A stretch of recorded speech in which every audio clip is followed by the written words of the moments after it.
സത്യത്തിലേക്ക് നമ്മൾ ഉയർന്ന് ഏറ്റവും മംഗളമരായ രാത്രിയാണ് ശിവരാത്രി. എന്നാൽ ആഘോഷിക്കുന്നതിനേക്കാൾ ഉപരിയായി അനുഷ്ഠിക്കാനും അനുഭവിക്കാനുമുള്ളതാണ് ശിവരാത്രി.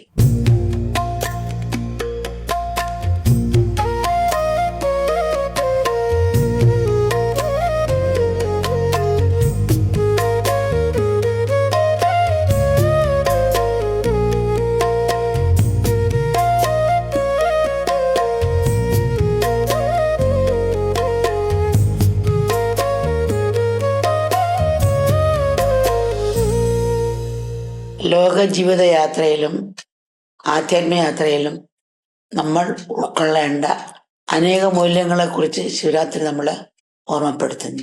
എല്ലാത്തിലും ഉപരി പരമമായ സത്യത്തിലേക്ക് ശിവനിലേക്ക് ഉയരാനുള്ള ആഹ്വാനമാണ് ശിവരാത്രി. മനുഷ്യ മനസ്സും ഇന്ദ്രിയങ്ങളും സാധാരണയായി ലോകവിഷയങ്ങളിലും ഭൗതിക കാര്യങ്ങളിലാണ് മുഴുകിയിരിക്കുന്നത്. നമ്മുടെ 5 ഇന്ദ്രിയങ്ങളും ബഹിർമുഖമാണ്. മനസ്സാകട്ടെ സദാ ചിന്താകർഷമാണ്.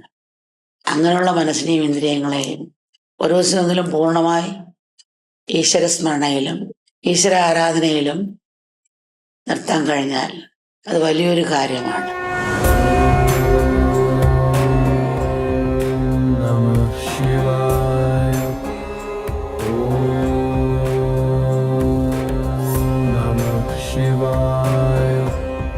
ഈശ്വരൻ എന്ന് എപ്പോഴും നമ്മുടെ ഉള്ളിൽ ഉണർന്നിരിപ്പുണ്ട്. നമ്മൾ നല്ല ഉറക്കത്തിലാണെന്ന് മാത്രം. അതുകൊണ്ട് അവിടുത്തെ സാന്നിധ്യം നമുക്കറിയാൻ കഴിയുന്നില്ല. ഈ ഉറക്കത്തെ കാണുന്ന സ്വപ്നം പോലെയാണ് നമ്മുടെ മിക്ക ജീവിതാനുഭവങ്ങളും. അതിനൊരു അവസാനം ഉണ്ടാകണമെങ്കിൽ ആദ്യം ഈശ്വരന് വേണ്ടി ഒരു ദിവസമെങ്കിലും ഒരു ത്യാഗം പോലെ നമുക്ക് ഉണർന്നിരിക്കാൻ ശ്രമിക്കണം. ഉണർന്നിരിക്കുക എന്ന് വെച്ചാൽ ഉറങ്ങാതെ കണ്ണു തുറന്ന് ഇരിക്കുക മാത്രമല്ല, നമ്മുടെ ചിന്തയെക്കുറിച്ചും വാക്കിനെക്കുറിച്ചും പ്രവൃത്തിയെക്കുറിച്ചും നമുക്ക് ബോധമുണ്ടായിരിക്കാൻ എന്നാണ് എൻ്റെ അർത്ഥം. ഈ ബോധം ഉണ്ടാകുമ്പോഴാണ് നമ്മുടെ അജ്ഞാനം മാറുന്നത്.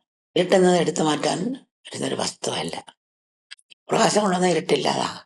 അതുപോലെ നമ്മൾ ബോധം ഉണ്ടുമ്പോൾ അജ്ഞാനത്തിൻ്റെ ഇരുട്ട് മാറും.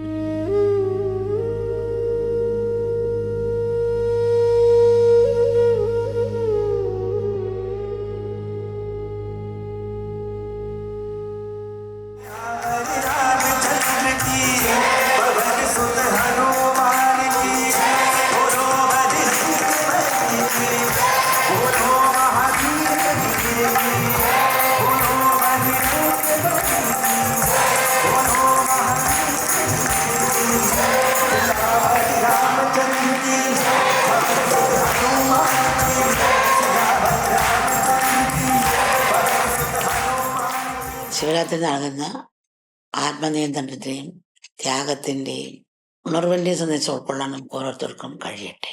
അഷ്ടമൂർത്തികളിലൂടെ ഈ പ്രപഞ്ചം മുഴുവൻ നടന്നിരിക്കുന്ന ഭഗവാനെ സർവ്വചരാചരങ്ങളിൽ ദർശിച്ച് സ്നേഹിക്കുകയും സേവിക്കുകയും ചെയ്യുന്ന ഉണർവിലേക്ക് വരാൻ കൃപ നമ്മളെല്ലാവരെയും അനുഗ്രഹിക്കട്ടെ.